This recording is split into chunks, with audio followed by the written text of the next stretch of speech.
તમે જાણો છો, જ્યારે કોઈ પ્રોગ્રામિંગ શીખે છે ત્યારે સૌથી પહેલું કામ હેલો વર્લ્ડ પ્રિન્ટ કરવાનું હોય છે. બસ એવી જ રીતે હાર્ડવેરની દુનિયામાં સૌથી પહેલું અને મજેદાર કામ છે એક નાનકડી એલઈડીને ઝબકાવવી. ભલે એ પાયાનું પગલું હોય, પણ એ જ બધી શરૂઆત છે. તો આજે આપણે એ જ શીખવાના છીએ કે 8051 માઇક્રોકન્ટ્રોલર સાથે એલઈડીને કેવી રીતે જોડી શકાય.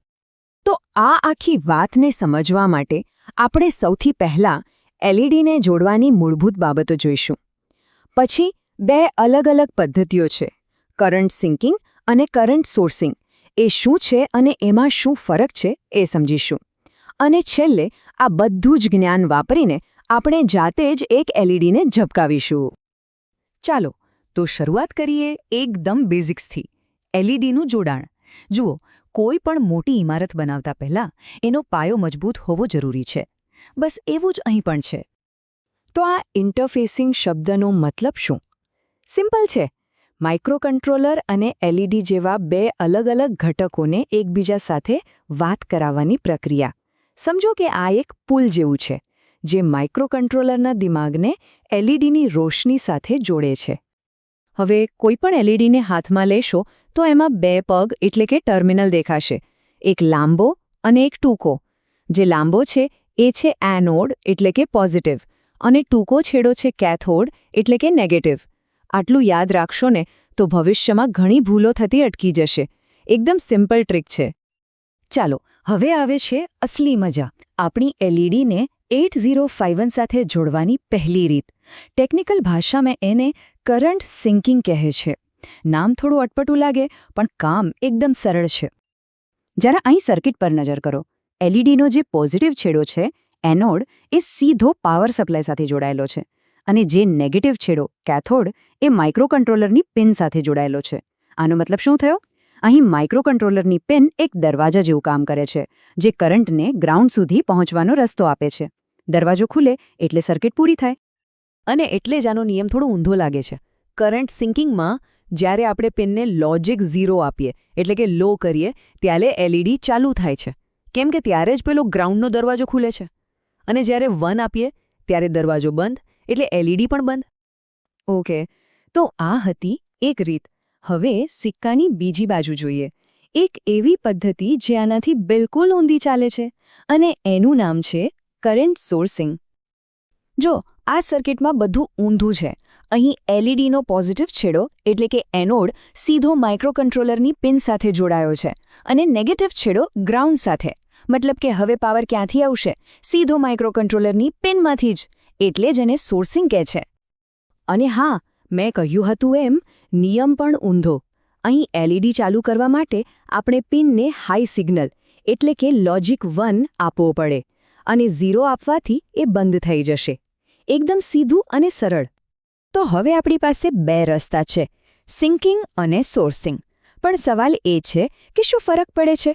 આપણે કોઈ પણ વાપરી શકીએ કે પછી કોઈ એક રીત બીજી કરતાં વધુ સારી છે?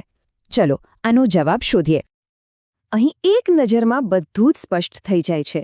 કરંટ સિંકિંગમાં કેથોડ પિન સાથે જોડાય છે અને 0 પર એલઈડી ચાલુ થાય છે, જ્યારે કરંટ સોર્સિંગમાં એનોડ પિન સાથે જોડાય છે અને 1 પર એલઈડી ચાલુ થાય છે. બધું જ એકબીજાથી ઉલટું. પણ આ બધામાં સૌથી અગત્યનો સવાલ, આપણા 8051 માઇક્રોકન્ટ્રોલર માટે કઈ પદ્ધતિ બેસ્ટ છે, સિંકિંગ કે સોર્સિંગ? અને આનો જવાબ કોઈ પ્રોગ્રામિંગમાં નહીં, પણ 8051ના હાર્ડવેરની અંદર જ છુપાયેલો છે. જો આ આંકડો 60 માઇક્રોએમ્પિયર. આ એટલો કરંટ છે જે 8051 પોતાની પિનમાંથી બહાર ધકેલી શકે છે, એટલે કે સોર્સ કરી શકે છે. હવે 60 માઇક્રોએમ્પિયર એટલે ખૂબ જ ઓછો કરંટ. એટલો ઓછો કે એલઈડી માંડ ટમટમે. પણ હવે આ બીજો આંકડો જુઓ, 1.6 મિલીએમ્પિયર. આટલું કરંટ 8051 પોતાની અંદર ખેંચી શકે છે, એટલે કે સિંક કરી શકે છે. ધ્યાન આપજો, આ માઇક્રો નથી, મિલીએમ્પિયર છે. પહેલાવાળા આંકડા કરતાં લગભગ 25 ગણાથી પણ વધારે. આ બહુ મોટો તફાવત છે. તો હવે આખી વાત સ્પષ્ટ છે. 8051 કરંટ આપવા કરતાં કરંટ લેવામાં ઘણો વધારે શક્તિશાળી છે.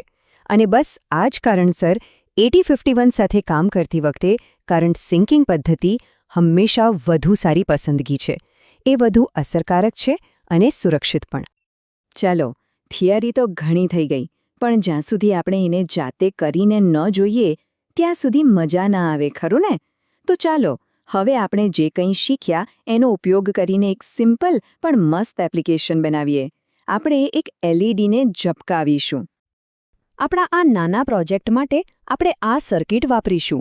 તમે જોઈ શકો છો કે આપણે આપણી બેસ્ટ મેથડ એટલે કે કરંટ સિંકિંગ જ વાપરી રહ્યા છીએ અને એલઈડીને 8051ના પોર્ટ 2ની પહેલી પિન, જેને P2.0 કહેવાય, એની સાથે જોડી છે.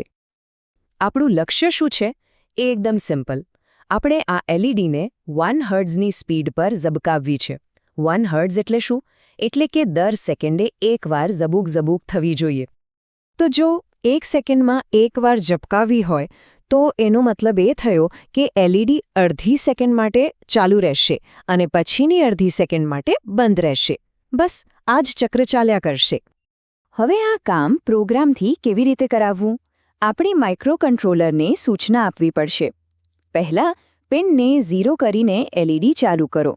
પછી 500 મિલીસેકન્ડ એટલે કે અડધી સેકન્ડ રાહ જુઓ. પછી પિનને 1 કરીને એલઈડી બંધ કરો અને ફરી પાછી અડધી સેકન્ડ રાહ જુઓ. આ રાહ જોવાને જ પ્રોગ્રામિંગમાં ડિલે કહેવાય છે. તો આ આખી ચર્ચામાંથી શીખવા જેવી સૌથી મોટી વાત કઈ? એ જ કે ઇલેક્ટ્રોનિક્સમાં ફક્ત વાયર જોડી દેવા પૂરતું નથી. જે ઘટકો આપણે વાપરી રહ્યા છે એમની તાકાત અને એમની મર્યાદાઓને સમજવી ખૂબ જ જરૂરી છે. જેમ કે 8051 સિંકિંગમાં વધુ સારો છે એ જાણવું. આજે આપણે એક એલઈડીને કંટ્રોલ કરતા શીખ્યા. પણ જરા વિચારો, આ જ પાયાના જ્ઞાનનો ઉપયોગ કરીને શું એક મોટા ડિસ્પ્લે જેમાં હજારો એલઈડીઝ હોય એને કંટ્રોલ ન કરી શકાય? આજના આ નાના પગલાંથી જ એ મોટા પ્રોજેક્ટ્સનો રસ્તો ખુલે છે. વિચારવા જેવી વાત છે ને?